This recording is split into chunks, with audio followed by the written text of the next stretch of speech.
Bien, vamos a empezar entonces. A ver chicos, bien, vamos a hoy día a desarrollar este tema, muchachos, de la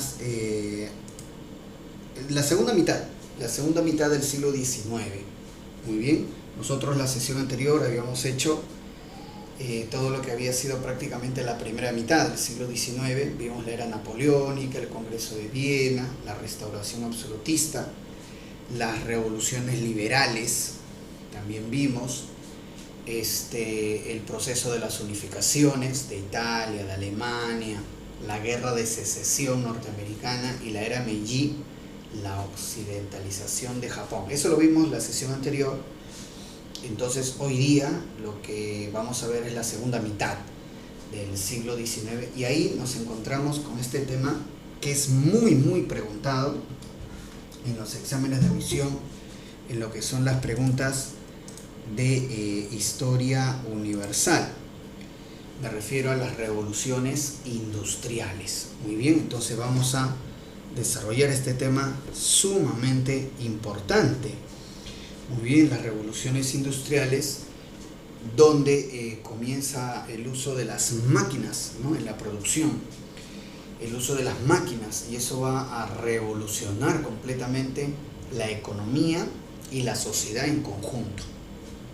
Muy bien, entonces las revoluciones industriales que tienen dos momentos: la primera revolución industrial, muy bien, y una segunda revolución industrial mucho más tecnológica. Vamos primero con esta primera revolución industrial, indicando pues que una novedad importante de la primera revolución industrial es precisamente el uso de las máquinas, ¿no?, la maquinización o mecanización de la economía, ¿no?, y la repercusión que esto va a tener en la sociedad.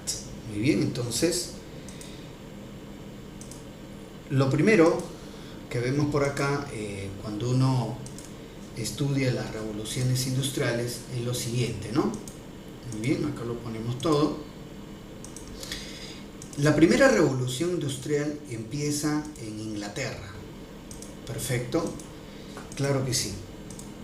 Entonces es muy importante entender eso. Hay varios motivos. Lo primero que tenemos que indicar es que para que pueda haber una revolución industrial, un primer requisito, o uno de los más importantes, es que haya bastante población, porque al haber bastante gente, entonces hay bastante demanda de los productos que se va a elaborar. Muy bien, entonces en el siglo XVIII, en Inglaterra y en gran parte de Europa, muy bien, hay un aumento de la población, y eso tiene que ver mucho con mejoras en la agricultura, una revolución agrícola, muy bien, que va a provocar que la población aumente, ¿no? Y entonces, vuelvo a repetir, al aumentar la población, entonces hay demanda y se puede fabricar en cantidades masivas, porque hay una población cada vez más creciente y que demanda esos productos. Muy bien, entonces eso es lo que debemos estar ahí pendientes. También, muy bien, también que esta primera revolución industrial es el inicio, ¿no?, de una serie de cambios que cada vez van a ser más notorios, ¿no? Como vemos en este esquema, mira, la primera revolución industrial se caracteriza por la mecanización, ¿no?, el uso de las máquinas. La segunda revolución industrial se caracteriza principalmente por el uso de la electricidad. La tercera, porque se habla de una tercera revolución industrial, tiene que ver con la informática. Muy bien, las computadoras. Y una cuarta revolución industrial que tiene que ver con la digitalización, o básicamente el uso de la virtualidad. Muy bien, ahora, nosotros estamos en la primera, ¿no?, en la primera revolución industrial. Inglaterra, el Reino Unido, es el escenario. ¿Por qué? Porque en Inglaterra ya existía un circuito comercial en base a los tejidos. Inglaterra ya había desarrollado muy bien un intensivo comercio en base a los textiles. Entonces, sobre esa ruta comercial de tejidos, ¿no? Una ruta comercial textil, comienza la primera revolución industrial. Otro detalle, obviamente, porque va a haber en Inglaterra empresarios que van a tener el capital para invertir en el uso de máquinas y en el aumento de la producción. Muy bien. Otra característica, obviamente, es el uso de las máquinas. Muy bien. Obviamente las máquinas tienen una ventaja sobre los obreros, porque las máquinas pues no almuerzan, las máquinas no duermen, las máquinas no van al baño, las máquinas no cobran sueldo, las máquinas no hacen huelgas ni nada de eso, ni piden aumento. Entonces es tremendo negocio la utilización de las máquinas. Ok, muy bien, pero para que pueda utilizarse las máquinas, toda máquina requiere una fuente de energía. Entonces, en la primera revolución industrial lo que se va a utilizar es el vapor y el carbón. El vapor y el carbón van a ser las fuentes de energía. Y en ese aspecto, Inglaterra también partía con ventaja, porque Inglaterra tenía los mayores yacimientos de carbón, hulla, ¿no? Así le decían al carbón natural, hulla. Tenía las mayores reservas de Europa. Muy bien, en segundo lugar también Alemania también tenía grandes reservas de hulla, de carbón. Entonces, porque si hubieran utilizado de repente madera, ¿no? Para hervir el agua, hubiera salido muy caro. En cambio el carbón natural, la hulla, es mucho más barato su uso. Entonces eso también debemos tomar en cuenta.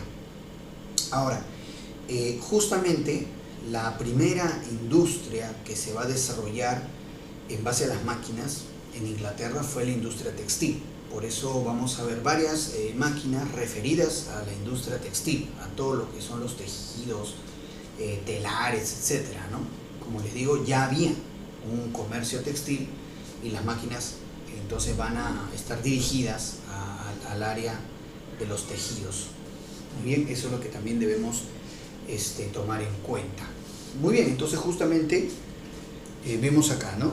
La primera revolución industrial dice, se impone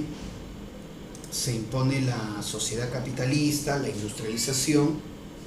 Claro, dentro de las características es que los antiguos talleres, ¿no? Los artesanos que trabajaban en sus casas, ahora comienzan a habilitarse espacios exclusivamente para las máquinas y los trabajadores, o sea, las fábricas. El antiguo taller artesanal da paso a las fábricas. Muy bien. Y entonces aparecen los trabajadores de la fábrica. Están apareciendo las fábricas, aparecen los trabajadores de las fábricas. Una nueva clase social, los obreros, el proletariado. Muy bien, entonces ahí está. Surge una nueva clase social, el proletariado, obreros. Y bueno, claro, una consecuencia de la primera revolución industrial es que aparece el socialismo, ¿no? Que es la preocupación por darle un nivel de vida adecuado a los obreros. Muy bien, pero bueno, de ahí hablaremos del socialismo. Aspectos más importantes, dice, ¿no? Crecimiento demográfico, o sea, el aumento de la población para que aumente la demanda, que haya la cantidad de gente a la cual voy a vender los productos que estoy elaborando, ¿no? ¿Por qué aumentó la población? Ahorita vamos a ver sobre todo ese punto. Revolución agrícola, que tiene justamente que ver con el aumento de la población. También en un momento lo vamos a explicar. Revolución tecnológica, el uso de la energía del carbón y el vapor, el maquinismo o mecanización. Muy bien. Una industria se beneficia y a la vez da impulso de la industrialización, todo lo que tiene que ver con el área textil, cuya base es el algodón.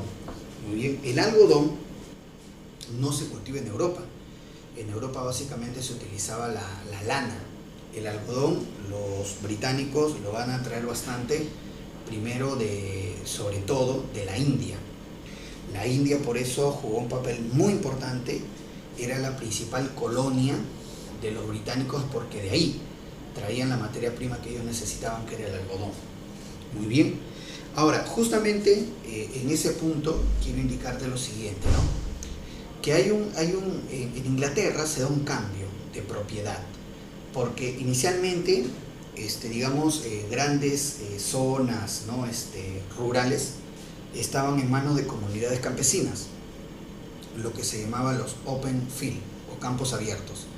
Pero justamente, como van a aparecer los grandes empresarios que van a invertir, ¿no? Para aumentar la producción de tejidos, entonces muchos aristócratas convertidos luego en empresarios comienzan a comprar los terrenos de las comunidades, o a veces incluso a quitárselas, y pasar de los campos abiertos o open field a los campos cerrados, que se llama enclosure. Los campos cerrados, ¿no? Grandes propiedades privadas, donde por ejemplo se criaba ovejas, carneros para obtener la lana para lo que es la industria textil. Entonces hay un cambio de propiedad en gran parte de Inglaterra, de los campos abiertos, open field, a los campos cerrados, grandes propiedades privadas, enclosure. Muy bien. Luego también tenemos el otro punto, revolución del transporte y el comercio, ya listo, ferrocarriles, vapores, y aparece el colonialismo, el imperialismo. Claro, aunque esto aparece con mayor fuerza luego de la segunda revolución industrial, ¿no? Vemos la clásica imagen, una fábrica con muchas máquinas, los obreros, el proletariado, ¿no? Como nueva clase social. Las condiciones de trabajo eran muy lamentables, ¿eh? No había ningún tipo de derecho laboral, las personas podían trabajar todo el día por un sueldo miserable, se contrataban mujeres, incluso mujeres embarazadas, ¿no? Se aprovechaba la necesidad que tenían por trabajar, se traían niños de los orfanatos a los cuales solamente se les daba un plato de comida. Entonces hubo bastante explotación, ¿no? Y por eso después surge el socialismo. Muy bien, avanzamos entonces. Ahí está la primera revolución industrial, otra vez las causas, ¿no? El aumento de la población, la revolución agrícola para que aumente la población, ¿no? El aspecto tecnológico, el sistema fabril, o sea, la industria textil. Muy bien, transportes, claro que sí. Revolución de las finanzas también, ¿no? Se inicia en el Reino Unido a mediados del siglo XVIII y se difunde por otras regiones de Europa, Estados Unidos y Japón. Ahí está. Muy bien, perfecto. Ahí jugó un papel importante, por ejemplo, Manchester. Manchester era el área el área de gran producción textil de Inglaterra, ¿no? Algo más o menos para que se entienda, algo así como ahora es Gamarra para Lima, ¿no? Un área netamente de producción textil, ¿no? Así era Manchester, ¿no? Obviamente mucho más grande, mucho más competitivo, ¿no? Y el puerto de Inglaterra, Liverpool, porque por ahí justamente se enviaban, ¿no? La mercadería, los tejidos al resto del mundo. Hay que tomar en cuenta que Inglaterra dominaba los mares. Eso lo vimos desde que analizamos la era napoleónica. El Reino Unido domina los mares, así es, y entonces claro que sí, y esa es una ventaja, porque como los británicos dominan los mares, entonces pueden llevar su mercadería a diferentes lugares del mundo. Así es. Muy bien, entonces avanzamos un poco más. Se inicia en Gran Bretaña, claro, en el Reino Unido, en Inglaterra, régimen estable, control de los mares, pueden llevar sus productos a cualquier lugar del mundo. Van a empezar a formar su imperio colonial, por supuesto. Ahí está, ahí hay que sumar presencia de capitales, mano de obra, libertad económica, menores impuestos que en otros lugares, también eso es muy importante, ¿eh? Al haber menos impuestos, los empresarios tenían más capacidad de inversión. Espíritu empresarial emprendedor. Bueno, ahí está. Muy bien, entonces, muy bien, todo lo que está de verdecito son yacimientos de carbón, de hulla. Ya te he dicho que el carbón natural era muy barato para poder hervir el agua y obtener el vapor para las máquinas. Así es, muy bien, claro que sí. La utilización del hierro, muy bien, y luego esa mezcla del hierro con carbón, que es el acero, ¿no? Para hacer máquinas más resistentes. Muy bien. Dice otras cosas que colaboran con Gran Bretaña para convertirse en la primera potencia industrial: su condición de isla, abundancia de hierro y carbón para obtener acero, suministro de agua. El crecimiento demográfico, ya, muy bien. Esto tiene que ver mucho con la revolución agrícola y bueno, con algunos medicamentos, algunos aportes como la vacuna, por ejemplo, que evita o en tal caso baja la mortalidad de las personas. Muy bien, entonces justamente este aumento de la población, sobre todo en Inglaterra, tiene que ver mucho con la revolución agrícola. Ahí está. Muy bien, entonces tenemos por acá algunas novedades. Por ejemplo, la rotación cuatrienal o llamado sistema Norfolk. Muy bien, las chacras sembradas de esta manera, ¿no? Una chacra dividida en 4. Una parte de la chacra se sembraba cebada, en el otro nabos, que es un cultivo que no gasta mucho la tierra, trigo, y en el otro se deja descansar, entre comillas se deja descansar, como barbecho, porque ahí solito crece el trébol. El trébol es como, a veces algunos le dicen la mala hierba, solito crece el trébol, pero el trébol es el alimento del ganado. Entonces el campo está descansando, pero como solito ahí aparece el trébol, de ahí pueden estar alimentándose el ganado. O sea, de todas maneras está produciendo algo. Y esto va rotándose, ¿no? Año tras año. Este es el sistema Norfolk, que reemplaza a la rotación trienal, que venía de la Edad Media. Así es, ¿no? La famosa revolución agrícola. Muy bien, claro que sí. Entonces, justamente acá vemos, muy bien, como del open field, de los campos abiertos, se pasa a los campos cerrados, ¿no? Alias enclosure. Muy bien, entonces de esta manera, otra vez vemos imagen de la revolución agrícola, de la rotación trienal a la rotación cuatrienal o sistema Norfolk. Esto aumentó las cosechas y al haber más comida aumenta la población, por supuesto. Entonces de esa manera, ¿no? Acá está open fields, campos abiertos de los que viven los pequeños campesinos. Los campesinos ricos compran título a la corona y se convierten en gentry. Los enclosures, ¿no? Los cercamientos de tierras, los gentry, o sea, ya los grandes propietarios, se benefician, los pequeños campesinos se arruinan y van a la ciudad. Así es, aparecen las grandes propiedades rurales. Y bueno, otras novedades, por ejemplo, claro, arado, la sembradora, ¿no? De Jethro Tull, que tiene que ver mucho con también la mejora en el cultivo de las tierras. Muy bien, arado Rotterdam, ¿no? El arado, sembradora Jethro Tull también, ahí está. También tiene que ver con el aumento demográfico, por ejemplo, la vacuna, elaborada por Edward Jenner contra la viruela. Este es el medicamento que se considera que más vidas ha salvado en la historia de la humanidad. Claro, ahora, ¿qué es lo que hizo Jenner? Él se dio cuenta que la viruela también la padecen las vacas. Y es más, ¿no? Ya después se ha sabido que la viruela justamente la transmiten las vacas a los seres humanos. Hace miles de años, cuando los primeros seres humanos domestican a las vacas y convivían con las vacas, como hasta ahora pasa en las zonas rurales, entonces los virus, las bacterias, los gérmenes de esos animales pasan al ser humano. Y entonces la viruela pasa al ser humano, y al ser una enfermedad novedosa para el cuerpo humano que no tiene defensas, arrasa con todo, pues no, mata a un montón de personas. Entonces justamente Jenner se da cuenta que él puede contagiar a los seres humanos con la viruela original de la vaca, y resulta que la viruela original es más suave que la viruela que ya es netamente humana. Entonces lo que hace Jenner es contagiar a los niños con la sangre contaminada con la viruela de la vaca, que es más suave. Entonces los niños padecen la viruela, pero como es una variante suave, entonces el niño simplemente tiene malestar, un poco de fiebre, pero ya su cuerpo genera defensas para cuando venga la viruela humana, que es mucho más fuerte, el niño ya su cuerpo tenga cómo resistir, cómo defenderse.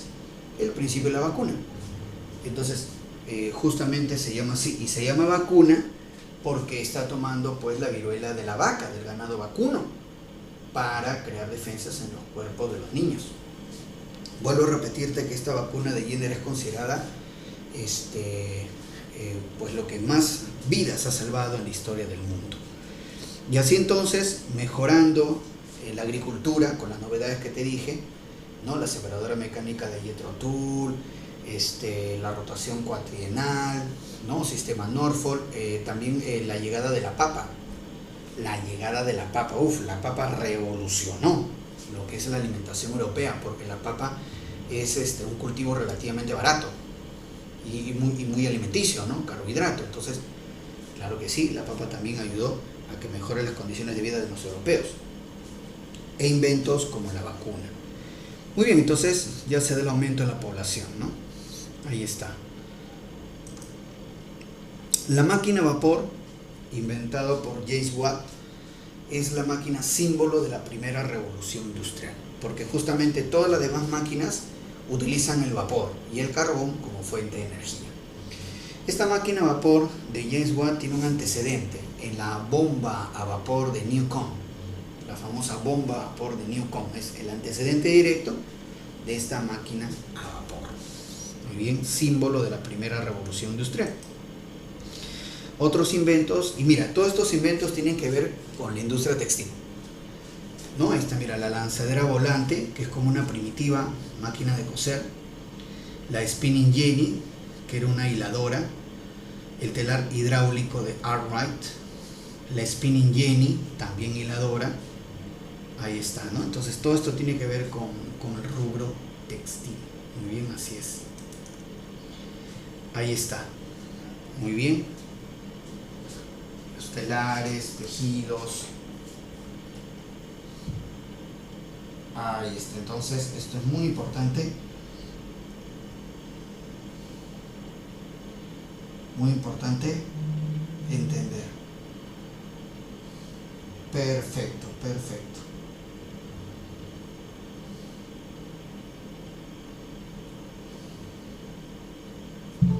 Ahí está. Muy bien.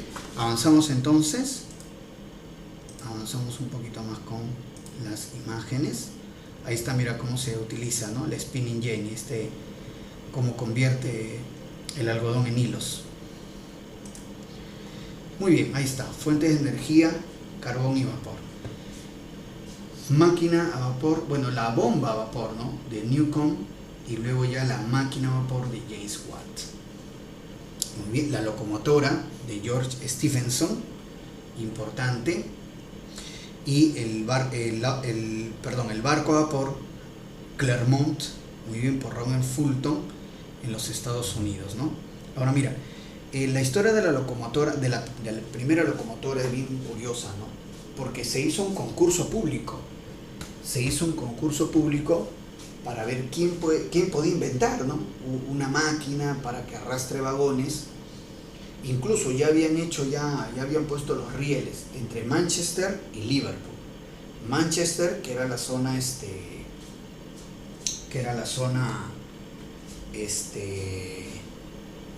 viene a ser la zona industrial, la zona textil, y Liverpool, que era el puerto. Muy bien, claro que sí, habían hecho el tendido de rieles. Entonces lo que buscaban era que alguien pues diseñe una máquina locomotora, ¿no? Y hubieron 3 propuestas de máquina locomotora, y la que gana es la de George Stephenson, su máquina Rocket. Muy bien, que podía arrastrar varios vagones, ¿no? Y de esa manera poder sacar la mercadería. Ya te he dicho que Manchester, más o menos haciendo la comparación, Manchester es como decir Gamarra, y Liverpool es como el Callao. Muy bien, del área textil al puerto.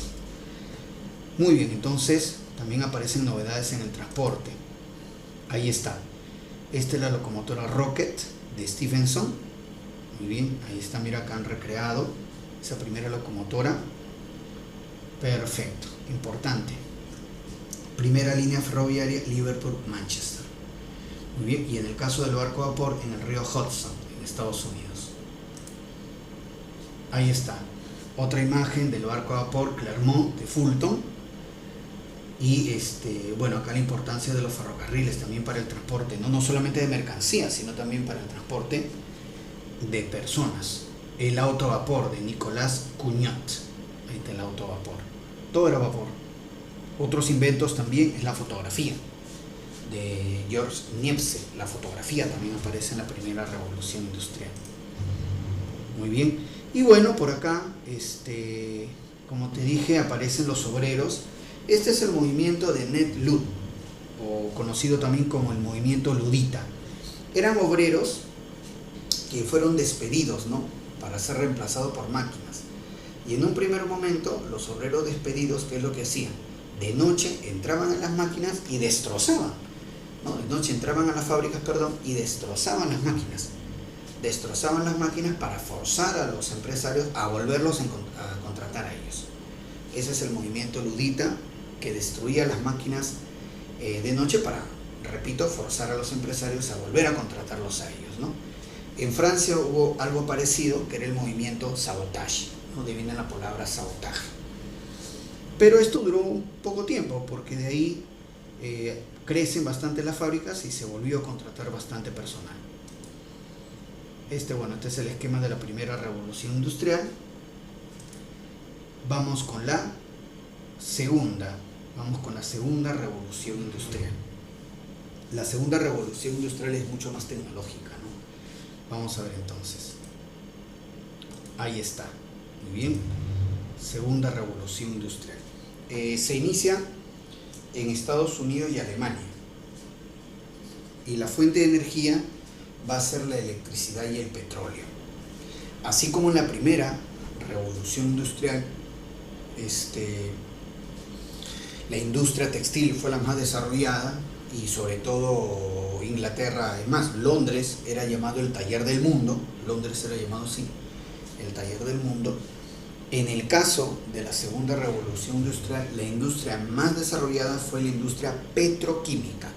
La industria petroquímica, lo más desarrollado. Así es. Muy bien, ahí está. Estados Unidos y Alemania sobre todo, ¿no? Claro, el auto, ¿no? Símbolo ya de la segunda revolución industrial. Nuevos sectores de producción, sobre todo la industria química, como te digo, petroquímica. Muy bien, por ejemplo, claro, ¿no? Los neumáticos para los autos, la dinamita, muy bien, claro que sí, la medicina también, el área médica también, área siderúrgica. Bueno, ya se había inventado el acero en la primera revolución industrial, pero ahora se hacen otras variantes del acero, claro que sí. Entonces, ahí está. La industria alimentaria con conservas, alimentos envasados, frigoríficos, claro. Ahí está, importantísimo. Entonces, claro que sí, ¿no? Conservantes, importante. Muy bien, sector alimenticio, ¿no? Entonces, nuevas formas de trabajo, de criterios, ¿no? El taylorismo, por ejemplo, es la especialización. Muy bien, es decir, por ejemplo, en las fábricas se observaba, por ejemplo, que si un obrero, todo el día un obrero se dedicaba a poner las llantas al auto, de manera repetitiva, cada vez lo hace más rápido. Entonces ya, un obrero se dedica todo el día a poner llantas. Repito, como lo hace a cada rato, cada vez lo hace más rápido. Otro obrero, por ejemplo, pone el timón al auto, ¿no? Entonces ya ese, como todo el día está poniendo el timón, se especializa en poner el timón, cada vez lo hace más rápido. Ese es el taylorismo, la especialización y división del trabajo. Y luego está el Fordismo. El Fordismo es la cadena de montaje, esto sobre todo en los autos, ¿no? Y que incluso hasta hoy en día se ve, ¿no? Se ve cómo va avanzando la carrocería del auto, un obrero le va poniendo la llanta, el otro obrero le va poniendo los vidrios de la luna, el otro obrero le va poniendo el parachoque, el otro obrero le va poniendo el timón, ¿no? Entonces esa es la cadena de producción. Eso se llama Fordismo, porque Henry Ford en sus fábricas así construía los autos, sobre todo el modelo T. Henry Ford en los Estados Unidos es el que popularizó el uso de los automóviles. Así es, Henry Ford tuvo una meta, que cada familia norteamericana tenga un auto, y con eso se hacía millonario, y así fue. Alguien quien también tuvo una idea parecida fue el fundador de Microsoft, el famoso Steve Jobs, ¿no? Y su amigo Bill Gates. Ellos dos dijeron, se trazaron como meta que cada familia norteamericana tenga una computadora. Lo lograron, se hicieron millonarios. Muy bien, y claro, después Steve Jobs entra más al área de los celulares y toda la cosa. Pero el primero en tener ese criterio fue Henry Ford. Cada familia norteamericana debe tener un auto, y lo logró, y de esa manera popularizó. Claro, él diseñó un modelo de auto relativamente barato, ¿no? El modelo T, y lo producía a una velocidad increíble, justamente utilizando la cadena de producción. Muy bien, entonces, así es. Alessandro me dice en el chat, profe, no tiene necesidades. Bueno, eso es cierto, ¿no? Se refiere a los obreros que están todo el día trabajando, ¿no? Les dan, por eso dice acá, dice cronometrar los tiempos, ¿no? Cronometrar los tiempos. Entonces, darle un momento para que almuercen, otro momento para que vayan al baño, y de ahí tomarles el tiempo para que se especialicen, ¿no? Eso es. Comercial, me dice Alessandro. Sí, todo esto tiene que ver con criterios comerciales. Ahí está entonces, ¿no? El reparto de la producción mundial. Muy bien, vemos ahí como en 1870 el Reino Unido aún representaba un gran sector de producción. Muy bien, porque todavía estábamos prácticamente en la primera revolución industrial, pero ya para la segunda revolución industrial vemos claramente que Estados Unidos ha despegado como el gran productor, muy bien, industrial del mundo, ¿no? Desplazando al Reino Unido, y más bien Alemania también va creciendo. Así es, ahí vemos, mira, ve justamente las imágenes de cómo se fabricaba el modelo T.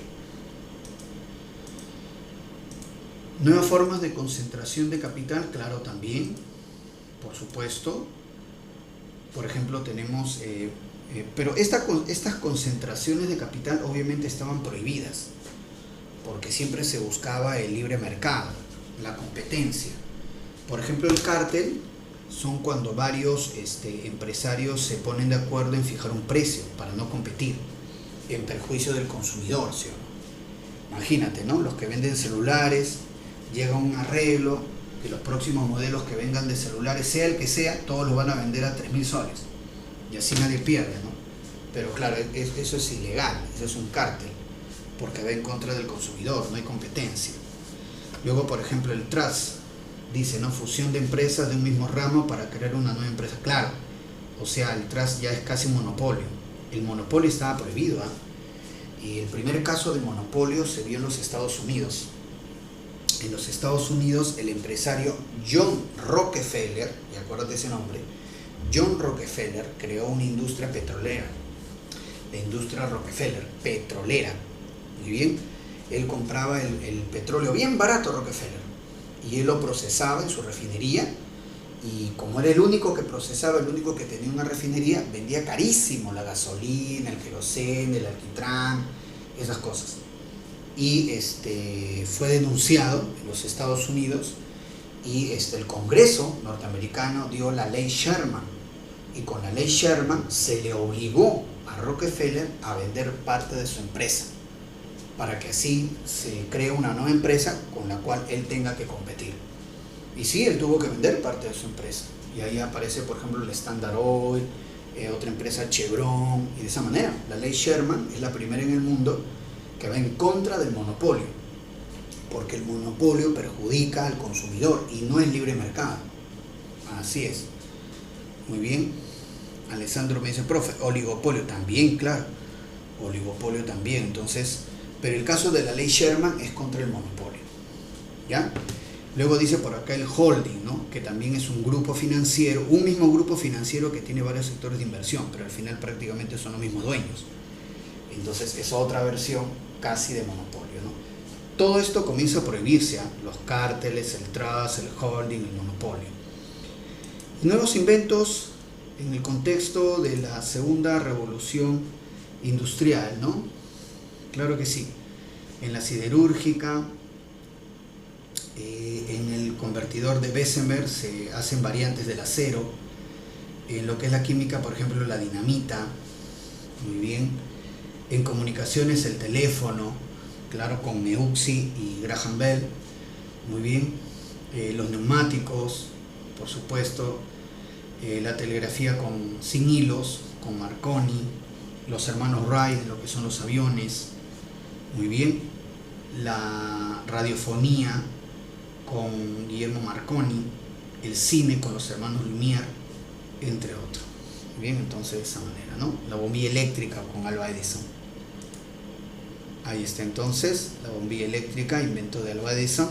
Nikola Tesla, ¿no? Que inventa el motor eléctrico. Previamente Rudolf Diesel y Carl Benz, ¿no? Diseñan el motor a explosión, es el motor a gasolina, base del motor de los autos.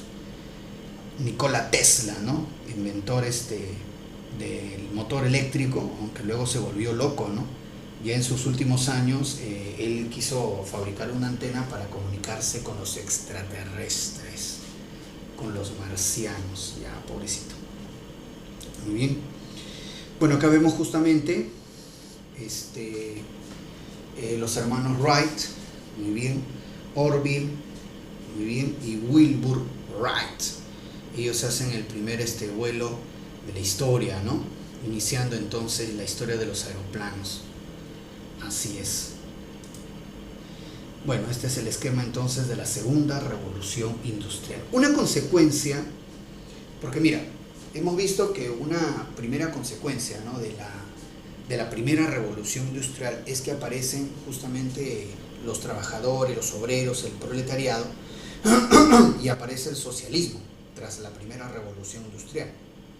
Ahora, tras la segunda revolución industrial, los obreros se van a organizar, entonces aparecen los sindicatos, el llamado sindicalismo, incluso aparece la lucha por las 8 horas de trabajo, es el famoso grito de Chicago. O sea, los obreros se organizan, forman sindicatos, luchan por sus derechos y ya están más organizados. Tras la segunda revolución industrial, el sindicalismo, pero también aparece el imperialismo.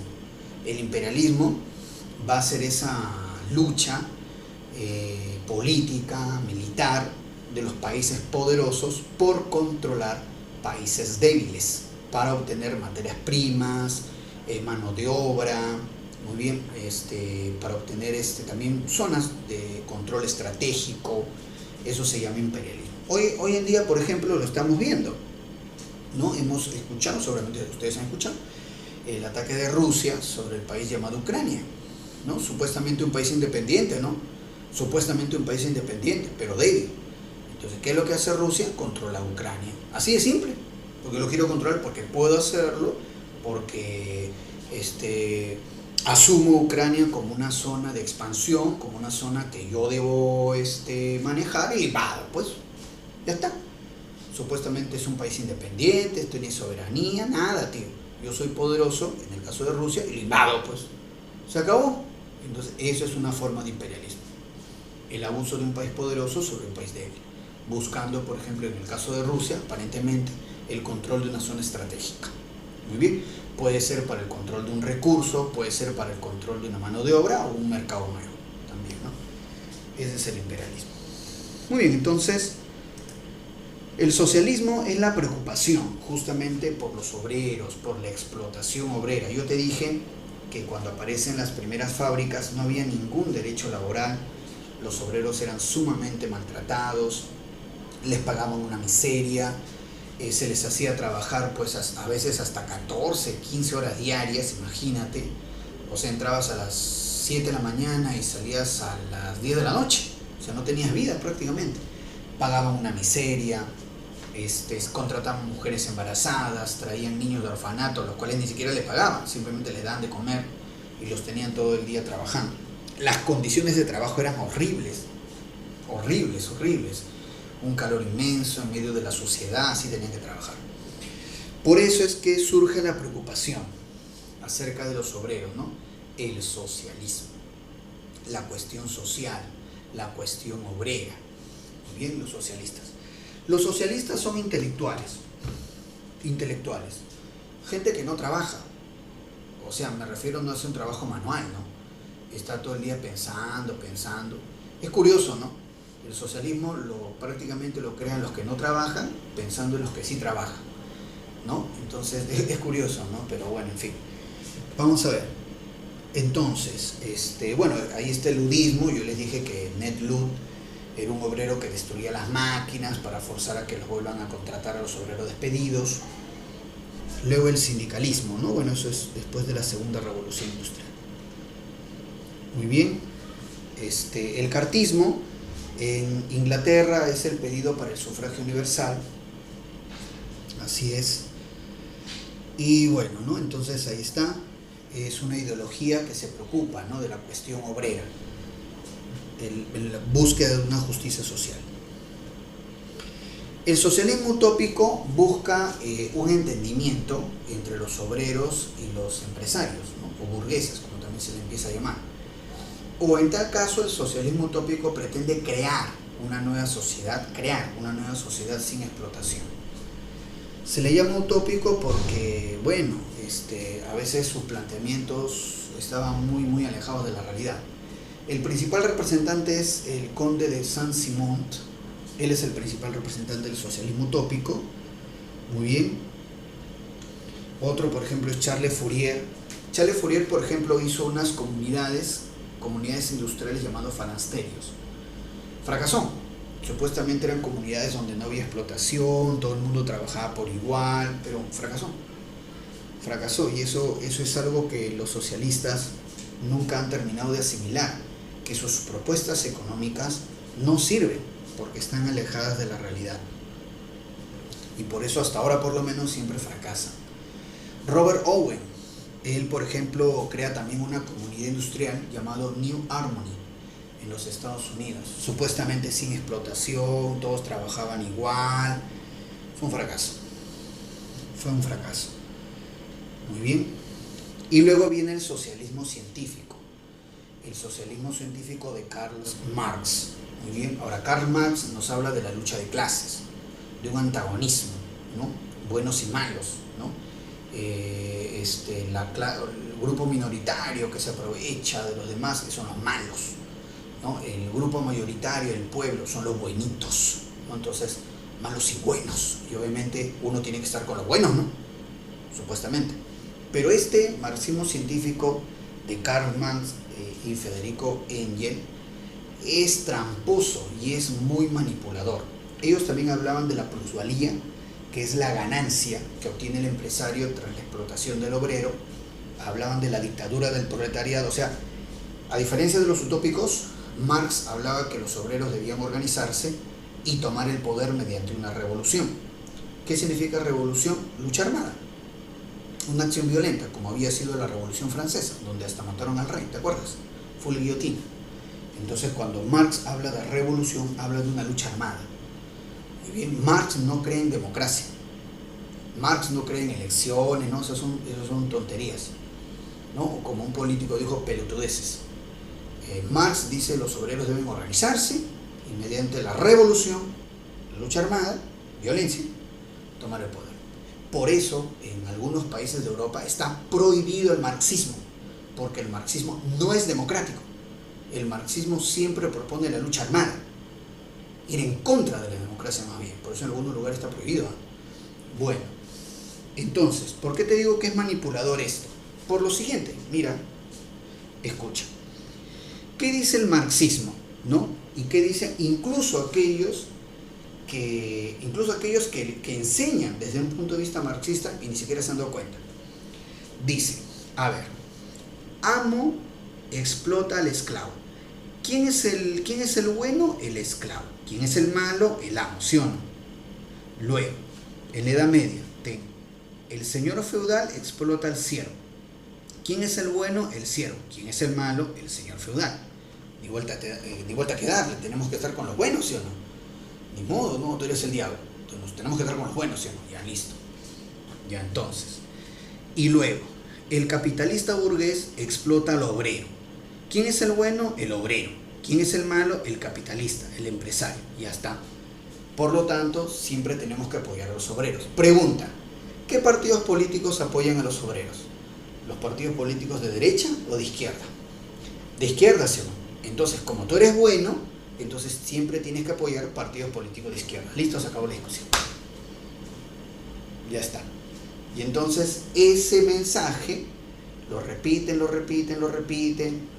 de diferentes maneras, lo dan a entender. Muy bien, y entonces ¿qué cosa? Uno crece diciendo, yo tengo que votar por la izquierda. La derecha es mala. Ya está, listo, ya te fregaron el cerebro, ya te lavaron el cerebro. Y eso no es así, eso es incorrecto. Eso es incorrecto. Porque en este último caso, ¿hay empresarios malos? Sí, y hay empresarios buenos. ¿Hay obreros buenos? Sí, y hay obreros malos. La realidad es la que se tiene que imponer. Y entonces, no es buenos y malos, es ver qué intereses manejan ambos grupos y qué es lo que a la sociedad le conviene. En algunos casos, darle la razón al obrero y en otros casos, darle la razón al empresario. Ni uno es bueno ni el otro es malo. No caer en la manipulación, evitar eso. Pero como te digo, algunos simplemente lo dicen, lo repiten, lo dicen y ni siquiera saben que... Y lo peor, algunos ni siquiera saben que están manipulando. Lo repiten como loritos, porque en la universidad lo enseñan así. Yo soy samarquino, ¿eh? Y yo sé por qué te lo digo, ¿eh? Entonces, ahí está.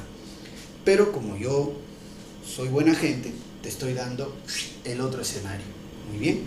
Entonces, todos los capitalistas son buenos, hay capitalistas buenos y capitalistas malos.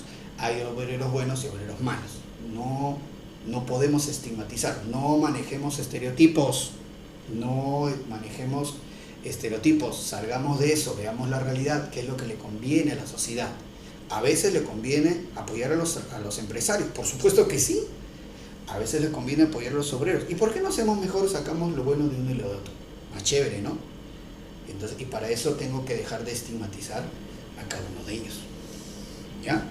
Cuidado ahí entonces, ¿ah? Alessandro me dice, profe, la izquierda. Ah, ya ves, la izquierda también puede ser mala. Y muchas de las veces la izquierda es mala porque la izquierda apela a la manipulación. Muy bien, Alessandro dice, o sea, tendría que cuestionar la ideología. Por supuesto que desde luego que sí. Por supuesto que desde luego que sí. Cuidado que te manipulen, ¿eh? Vas a la universidad, te manipulan, te hacen marchar, te utilizan. Bueno, conste que ya te avisé. Por acá luego. Socialismo científico, justamente Karl Marx da el manifiesto comunista, ya te he dicho, él nos habla de la lucha de clases, de la dictadura del proletariado, la plusvalía. Ahí está Karl Marx y su amigo Friedrich Engels. Muy bien. Lo curioso es que Karl Marx nunca trabajó, ¿no? Karl Marx nos habla de los obreros, de los trabajadores, y nunca trabajó. Toda su vida fue mantenido por su amigo Engels, ¿no? Una vida interesante, yo también quisiera que alguien me mantenga, ¿no? Y fácil hablar del trabajo. Ahí está el tío Karl Marx, muy bien. Ahí está su obra El Capital. El Capital. Este es su amigo Engels. Él era empresario, él lo mantenía a Marx. En realidad ese es su mayor mérito, porque muchas de las obras que hizo Engels prácticamente es coautor con Karl Marx. Así es. Ya te he dicho ya, yo envidio a Marx porque tiene un amigo como él. Yo también quisiera tener un amigo así, ¿eh? Pata que me mantenga. Incluso Engels le mantenía a los hijos a Karl Marx. Eso es ser amigo, eso es ser pata. Claro, siendo lo justo. Y claro, con alguien que me mantenga, pues lógico, pues más fácil ser comunista. Cae a pelo. El anarquismo propone la libertad del individuo. Muy bien, la libertad del individuo. El anarquismo está en contra del Estado, de la Iglesia y del Ejército. Muy bien, en contra del Estado, de la Iglesia y del Ejército. Pregoniza la supresión del Estado y todo poder que limite o constriña la libertad individual. Solo que el anarquismo prácticamente conduce al desorden, ese es el problema. Bueno, la Iglesia Católica mostró una preocupación hacia los trabajadores. El Papa León III con la encíclica Rerum Novarum.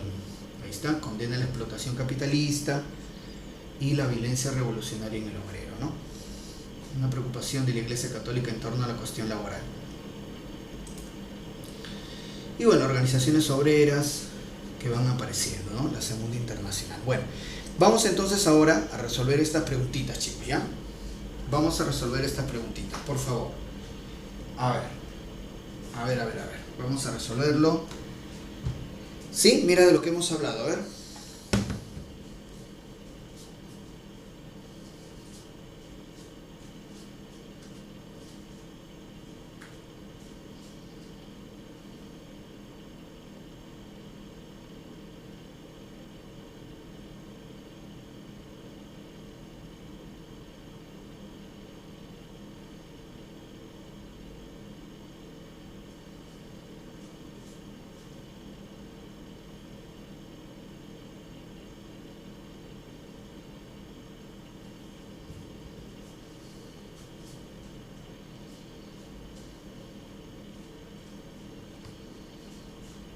Bien, vamos a ver entonces. Dice la primera pregunta. Dice la primera pregunta lo siguiente, ¿no? Dice, a ver, la primera revolución industrial se inició en, dicen por ahí besito, ¿no? A ver. Allá. Dedo, claro, uno dedito, muy bien. Uno dedito.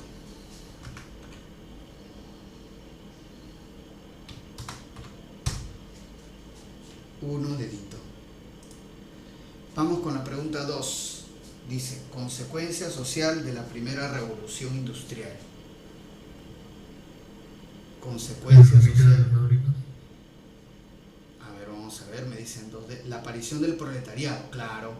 Claro, aparece una nueva clase social, ¿no? Los obreros. Dos deditos, vamos a poner acá.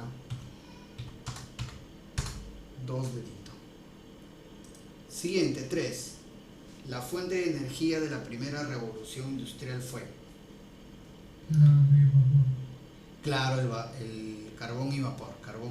3 besitos. 3 besitos. Siguiente, pregunta 4. Lugar donde se concentran las diferentes fases de la producción y que sustituyó al taller artesanal. La fábrica, ¿no? Claro, ahí aparecen los obreros, el proletariado. 4 besitos, muy bien. 4 besitos. Vamos con la 5, dice, inventor de la máquina a vapor. James Watt, ¿no? Siempre tomando como antecedente a Thomas Newcomen, pero Thomas Newcomen es la bomba a vapor, ¿no? 5 besitos. 5 besitos. Entonces, 5 besos. Siguiente, la 6. Personaje inventó la locomotora. George Stephenson, ¿no? Como yo les conté, hicieron ahí un concurso público para ver quién podía crear la máquina locomotora entre Manchester y Liverpool, ¿no? Y lo ganó Stephenson con el Rocket. 6 dedos. 6 dedos. La 7 dice, personaje inventor del barco a vapor. Robert Fulton, ¿no? Con su barco es el Claremont, en el río Hudson. 7 dedos. 7 dedos. Siguiente, la 8. A ver, dice, personaje inventor del auto a vapor. Joseph Cugnot. 8 besitos. 8 besitos. Listo. A ver. Parece que hay un segundo bloque. Hay un segundo bloque. A ver, vamos a ver acá, chicos. A ver, vamos a ver aquí. A ver, ¿qué podemos poner acá? La 9 dice, las nuevas fuentes de energía durante la segunda revolución industrial fueron electricidad y petróleo, ¿sí, no? 9 agüita. Muy bien, Daniel. La 9 es la... Sí, 9 agüita, excelente. Siguiente, la 10. Se les atribuye el primer vuelo controlado en un avión. ¿Te acuerdas? Lo vimos ahí, había una animación ahí. Los hermanos Wright, ¿no? Wilbur y Orville Wright. 10 dedos.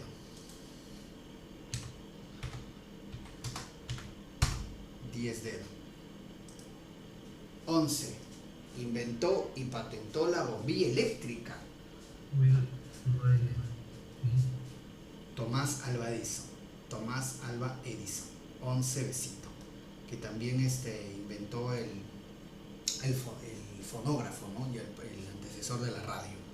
El fonógrafo también. 11 besitos. Siguiente, la 12. No es consecuencia de la segunda revolución industrial. No es consecuencia. Dedo, ¿no? Porque la revuelta ludita de Ned Ludd fue tras la primera revolución industrial, ¿no? De ir a destruir las máquinas para que los empresarios vuelvan a contratarlo. Así es, la revuelta ludita. Perfecto, entonces 12 dedos. Eso está en la primera revolución industrial, 12 dedos. Igual el movimiento Sabotage en Francia. Vamos con la pregunta 13. Dice, consecuencia política de la segunda revolución industrial. Consecuencia política de la segunda revolución industrial. A ver, consecuencia política de la segunda revolución industrial, el imperialismo, pues, ¿no? El imperialismo, ese afán de dominio de los países poderosos, buscando nuevos mercados, buscando mano de obra. Perfecto. Claro que sí, el imperialismo colonial. 13 besitos. 13 besitos. Claro, porque la otra consecuencia es el sindicalismo, pero eso sería una consecuencia más social, ¿no? 13 besitos. 14. La importancia del uso de la electricidad durante la segunda revolución industrial fue la importancia del uso de la electricidad durante la segunda revolución industrial. Muy bien. Muy bien. Dice de electricidad. Iluminaba las minas, fue un nuevo rubro industrial. No, desplazó al uso del vapor como fuente de energía. Desplazó el uso del vapor como fuente de energía, lógico. Claro, ¿no? Entonces el vapor y el carbón fueron dejados de lado porque en la segunda revolución industrial se utiliza la electricidad y el petróleo. 14 dedos. 14 dedos. 15. Dice, dentro del socialismo utópico destacaron varios personajes que proponía Charles Fourier. Charles Fourier era el que organizó los falansterios, esas fábricas supuestamente, ¿no? Donde todo el mundo trabajaba igual, nadie ganaba más que el resto. Entonces, pero fracasó porque, claro, o sea, suena muy bonito, ¿no? Todos vamos a ganar igual, pero no todos trabajamos igual. Entonces, el que trabaja más merece realmente ganar un poco más, para que justamente los demás también se esfuercen, ¿no? Eso se llama meritocracia. Entonces, alguien se esfuerza más, yo le pago más, los demás también van a querer hacer lo mismo. Pero si yo digo, todos vamos a ganar igual, trabajes lo que trabajes, no hay motivación y la gente cada vez va a trabajar menos, claro, ¿por qué voy a trabajar más que el otro si me van a pagar igual? Si él trabaja poco, yo trabajo poco. Entonces, ese tipo de problemas se presentaron en el Falansterio, en New Harmony, y no lo pudieron solucionar, ¿no? Porque esa idea de la igualdad no calza en la economía, no hace productivas, al contrario. Pero es algo que los socialistas a veces no entienden, y por eso fracasan, pues por eso los países socialistas fracasan. Y luego dicen, no, es que no se ha aplicado bien. ¿Por qué fracasó la Unión Soviética? No, es que aplicó mal el socialismo. Nosotros lo vamos a aplicar bien, dicen. Y vuelven a fracasar. 16. Principal planteamiento científico para la organización de la clase obrera. Científico, o sea, ¿quién propuso el socialismo científico? Carlos Marx, ¿no? El marxismo. 16 casa. Y te repito una vez más que el marxismo no es democrático. Propone la lucha armada, la revolución, tipo revolución francesa, fue el guillotina. 16 casita. Muy bien, vamos entonces con la última parte. Vamos con el imperialismo. Vamos con el imperialismo. A ver, vamos a ver entonces.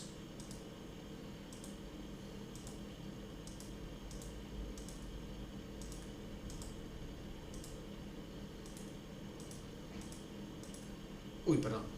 Ahí está.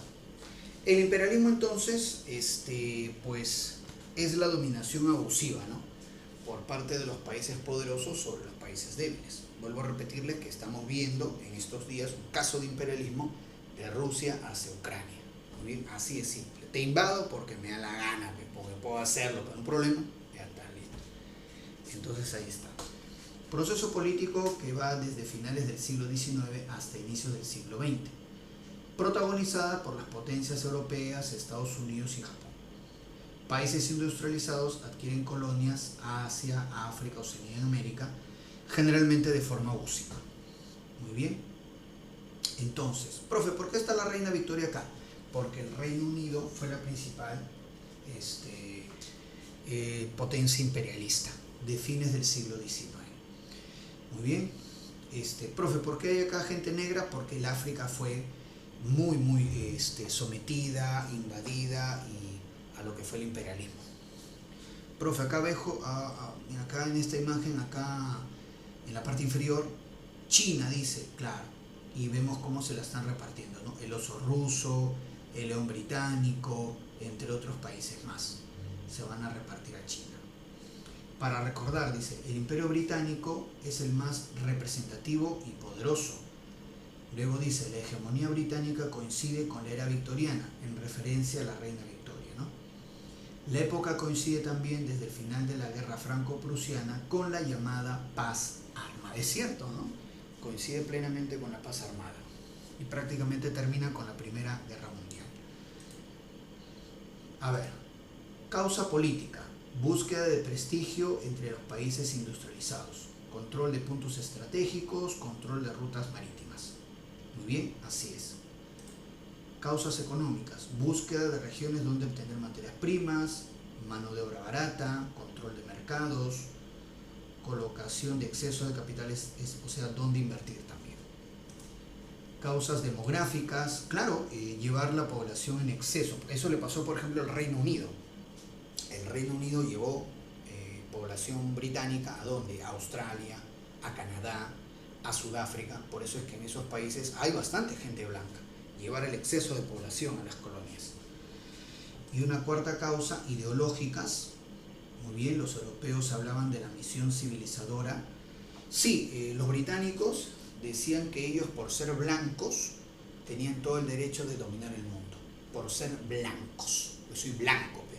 Tú eres chino, amarillo, tú eres indio, cobrizo, tú eres negro, yo soy blanco, entonces yo voy a dominar. Ese era el mensaje que ellos tenían, ¿eh? La carga del hombre blanco, ¿no? Obviamente un pensamiento bien racista, pero era el que manejaba. Ahí aparecen, por ejemplo, ahí aparece la leyenda de Tarzán. ¿No te das cuenta? La leyenda de Tarzán es un niñito blanco que cae en medio de la selva africana, pero por el solo hecho de ser blanco, estaba destinado a dominar a los demás, ¿no? Entonces Tarzán llega a dominar prácticamente a casi todo el África, ¿no? Y ahí estaban los animales y prácticamente a la gente negra lo ponen como un grupo animal más. Él, por ser blanco, ¿entiendes? Porque hay un montón de niños negros abandonados, son negritos, ¿eh? En cambio Tarzán es blanco, ¿entiendes o no? Cuando es blanco, él tiene que dominar, está destinado a dominar, ¿entiendes? Eso es lo correcto. Entonces ese es un pensamiento racista y que justifica el imperialismo de esa época. Formas de administración. El autogobierno dominio. Eran colonias donde había población blanca. Australia, Sudáfrica, Canadá. Autogobierno dominio. Colonias de población también le llamaban. El protectorado. Eran lugares donde había un jefe nativo, pero prácticamente al servicio de una potencia imperialista. Por ejemplo, en Egipto. En Egipto gobernaba uno llamado Rajá, el Rajá de Egipto, supuestamente, ¿no? O sea, es un gobernante nativo, pero todos sus asesores eran británicos. O sea que el Rajá era egipcio, pero prácticamente gobernaba al servicio del Imperio Británico. Ese es un protectorado. Y luego, las colonias de extracción. Por ejemplo, las colonias del centro del África eran colonias de extracción. No había mucha gente blanca, eran básicamente colonias para extraer recursos, diamantes, minerales, marfil, entre otros. Muy bien, entonces, autogobierno dominio, colonias de población, protectorado con un jefe nativo y las colonias de explotación. Principales colonias de los siglos XIX y XX. Perfecto, ahí está. Muy bien. Vemos en primer lugar el Reino Unido. Como te dije, la principal potencia imperialista. Prácticamente tenía colonias en los 5 continentes. En África, América, Asia, Europa, Oceanía. De ahí le sigue Francia. De ahí le sigue Alemania. Italia también. Bélgica, España, Holanda, o también llamado Países Bajos, y Portugal. Ahí está. Vamos a verlo justamente, acá lo tenemos. Muy bien, vemos de amarillo oscuro las colonias del Reino Unido, Canadá por ejemplo, muy bien, por acá Egipto, Sudán, Sudáfrica, las Indias, y justamente la India era la principal colonia británica porque recuerda que de la India obtenían el algodón para toda su industria textil. Australia, también una colonia británica, Nueva Zelanda, parte de Nueva Guinea, así es, muy bien. Luego tenemos Alemania de verde, Alemania, Camerún, Namibia, muy bien, África Occidental también, muy bien, claro que sí, las Islas Marshall por acá de Alemania. Luego tenemos por ejemplo medio marroncito, los Países Bajos, Holanda, por ejemplo Indonesia, claro que sí, Indonesia, eso es de Holanda, Países Bajos, Surinam, acá en América, así es. Muy bien, entonces de Bélgica, está de color naranja, el Congo belga, así es. Vemos entonces acá en este mapa cómo África y Asia, parte de Oceanía también, fueron los territorios más afectados, ¿no?, por esta ambición imperialista europea. Justamente el Imperio Británico fue el más poderoso. Acá tengo a la reina Victoria y su principal primer ministro, Benjamin Disraeli. Ahí está, muy bien, Benjamin Disraeli. Justamente con él, la reina Victoria se va a proclamar emperatriz de la India. Así es, muy bien. Acá abajo está Rudyard Kipling, un literato que justificaba el imperialismo británico. Así es, muy bien. Entonces, importante. Aquí está el imperio colonial británico, el símbolo del Reino Unido imperialista. Ahí está, otra vez las colonias británicas, Canadá, Egipto, Sudán, Nigeria, muy bien, el Guinea por aquí, Sudáfrica, Rodesia, la India, principal colonia, ya te he dicho, Australia, Nueva Zelanda, en América Guyana, Jamaica, las Bahamas, las Islas Malvinas, todo eso eran colonias británicas. Este es el reparto del África en la conferencia de Berlín, presidido por Bismarck, el que lideró la unificación alemana. Acá lo vemos, mira, partiendo la torta. El que corta el jamón, como algunos le dicen ahora, ¿no? Ahí está Bismarck, repartiendo el África. Muy bien. Vemos claramente, mira, ve, y acá dice Reino Unido, color naranja. Ya, vemos claramente que una gran cantidad de colonias las tenía el Reino Unido, que era la principal potencia imperialista, ¿no? Y justamente los británicos tenían una ambición expuesta por este explorador que lo vemos acá, mira, ve, Cecil Rhodes, y su propuesta de hacer un ferrocarril del Cairo, Egipto, al Cabo, Sudáfrica.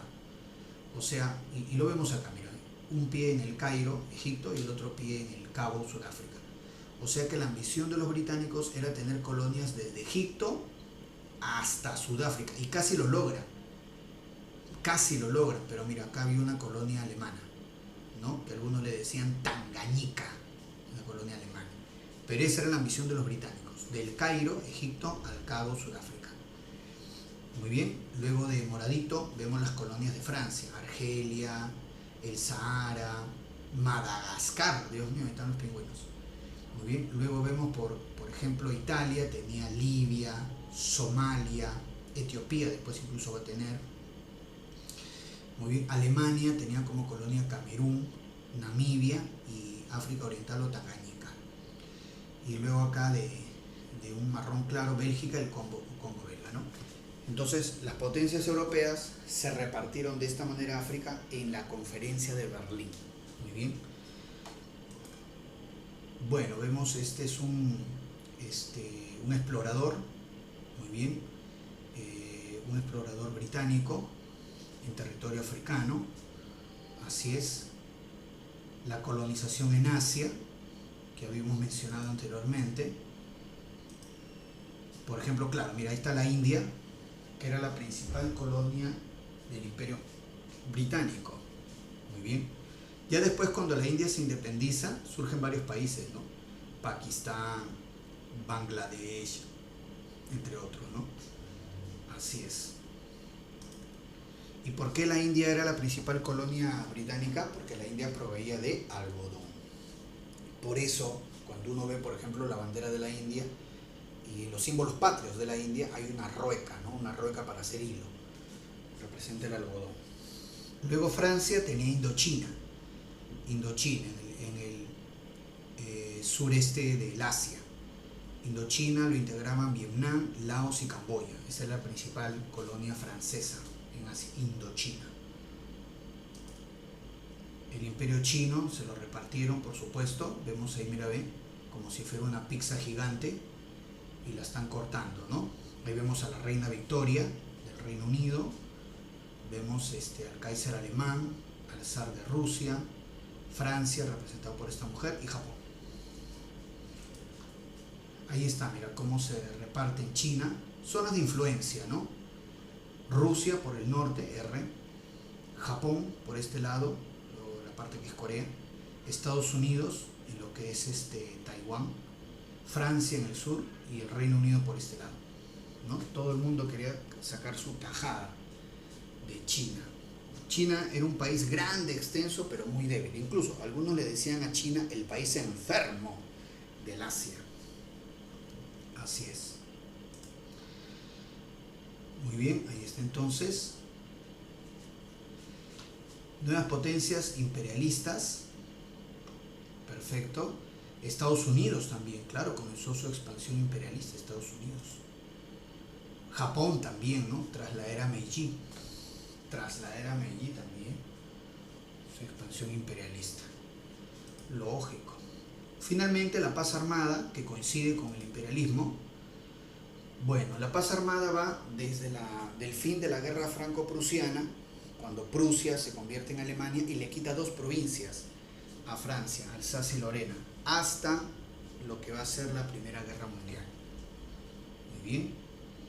Ahí está entonces, acá vemos la proclamación del Segundo Reich, cuando Prusia derrota a Francia, Guillermo I, ¿no? Y el canciller Otto von Bismarck. Muy bien, características de la paz armada. 2 características podemos decir, que se forman 2 bandos militares. Francia buscaba la manera de provocar una nueva guerra. Francia buscaba recuperar Alsacia y Lorena, que Alemania le había quitado.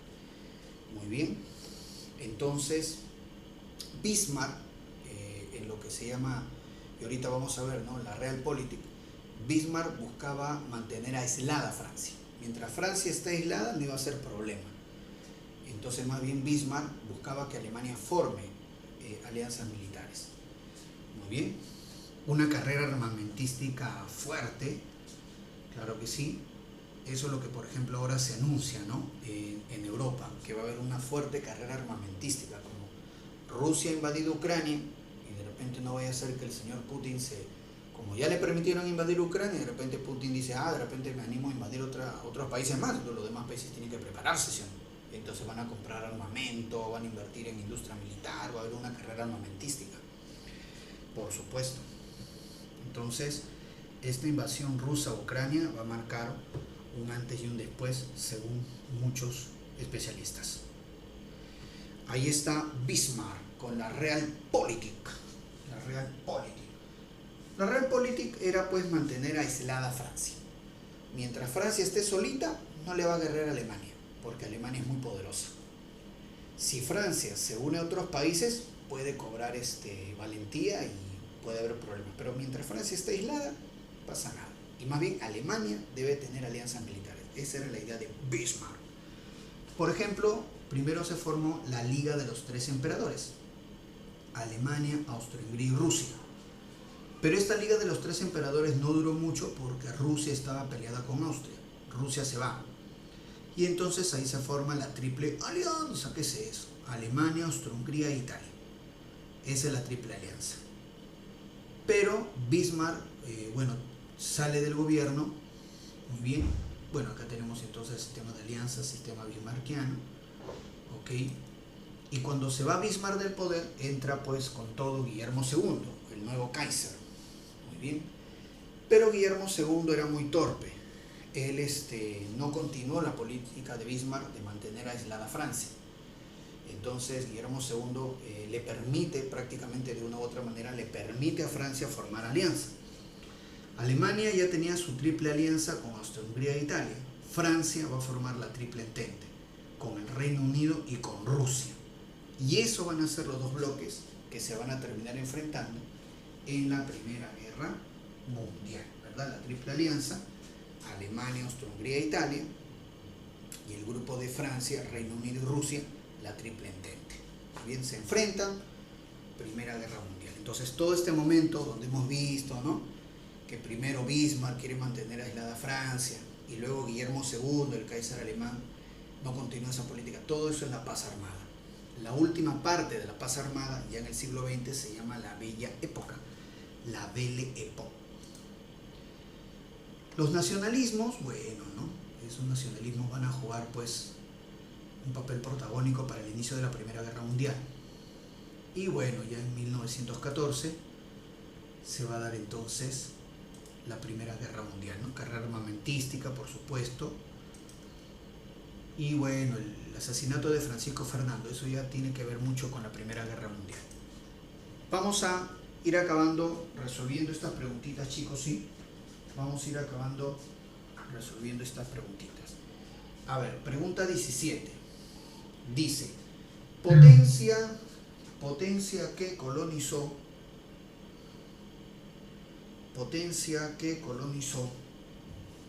Indonesia entre 1870 y 1916. Indonesia era colonia de Holanda, ¿no? O sea, de los Países Bajos. 17 agüita. Vamos a poner acá 17 agüita.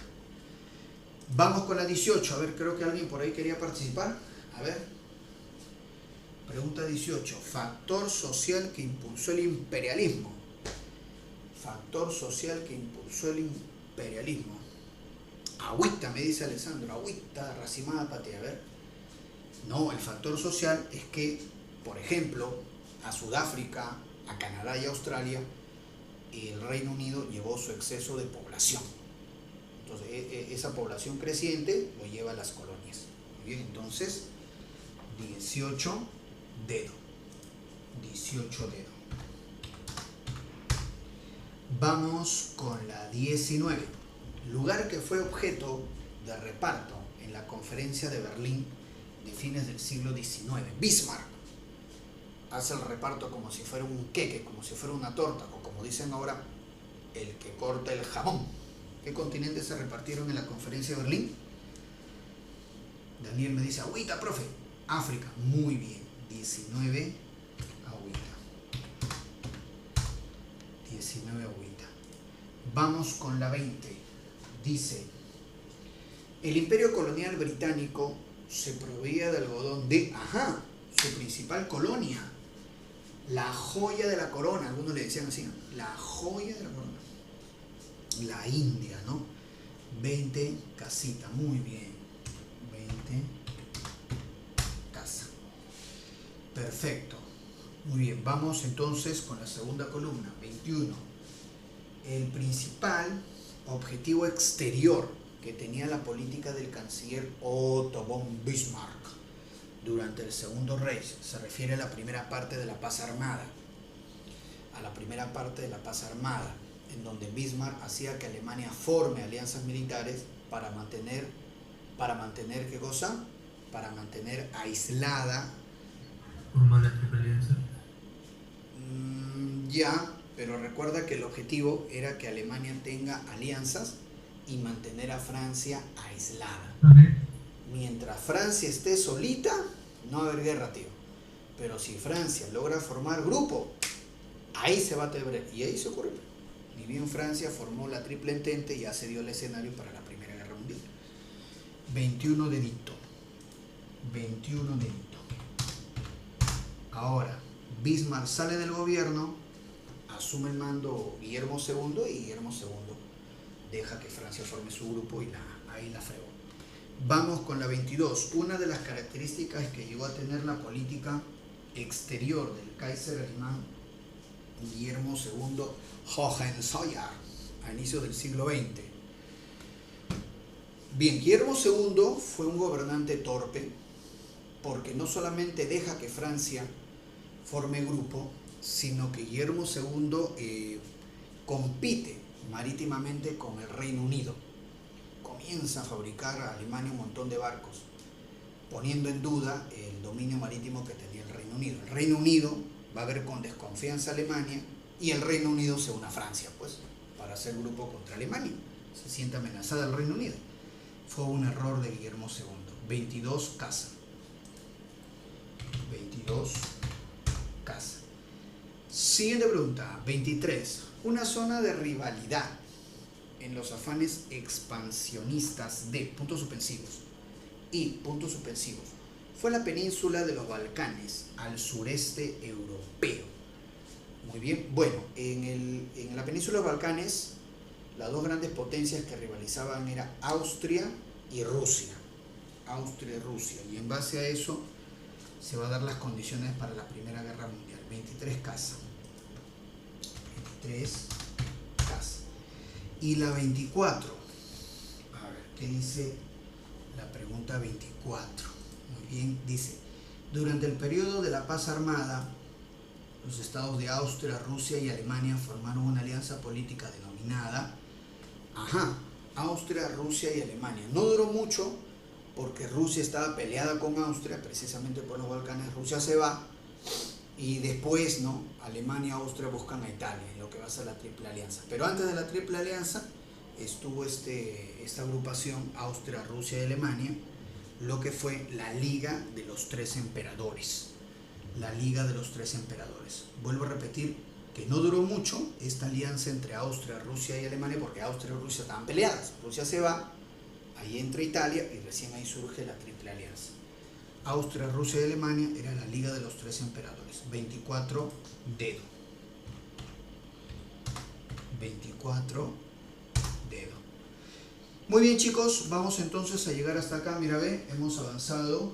Perfecto. Yo les voy a pedir, por favor, terminamos la clase, resuelvan la tarea.